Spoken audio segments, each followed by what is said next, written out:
इतिहास के पन्नों में कुछ ऐसे दिन होते हैं जिन्हें भुलाया नहीं जा सकता। वो दिन जब एक कौम के मासूमों पर जुल्म टूटा। आज हम बात कर रहे हैं उस दुखद दिन की जिसे हम छोटा गल्लूघारा के नाम से जानते हैं। एक ऐसा नरसंहार जिसने पंजाब की मिट्टी को खून से लाल कर दिया था। साल था 1746। स्थान कन्हेवाल गांव, गुरदासपुर जिला, पंजाब। वो समय जब भारत पर मुगलों और अफगानों का शासन था और सिख कौम अपने अस्तित्व की लड़ाई लड़ रही थी।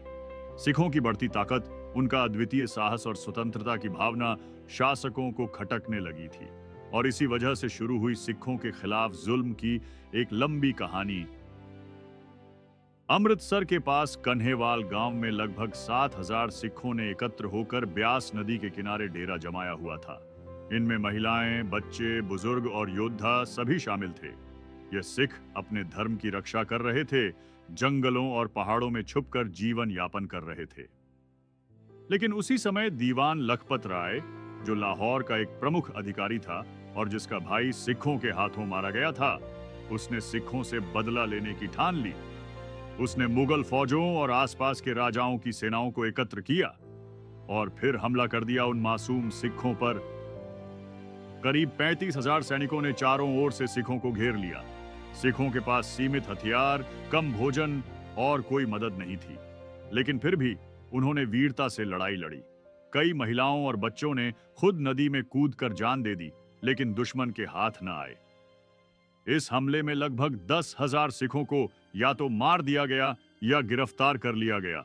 गिरफ्तार किए गए सिखों को लाहौर ले जाया गया, जहां उन्हें अमानवीय यातनाएं दी गईं और फिर एक-एक कर शहीद कर दिया गया। यह इतिहास का वह काला दिन था जिसे हम छोटा गल्लूघारा कहते हैं, यानी छोटा नरसंहार। छोटा इसीलिए क्योंकि 1762 में एक और बड़ा नरसंहार हुआ था जिसे वड्डा गल्लूघारा कहा जाता है।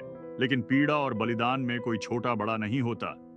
इन दोनों घटनाओं ने सिख कौम की आत्मा को झकझोर दिया, लेकिन तोड़ा नहीं। आज जब हम इस घटना को याद करते हैं तो यह सिर्फ एक इतिहास की बात नहीं, यह हमें सिखाता है कि अन्याय के खिलाफ खड़े होने की हिम्मत क्या होती है।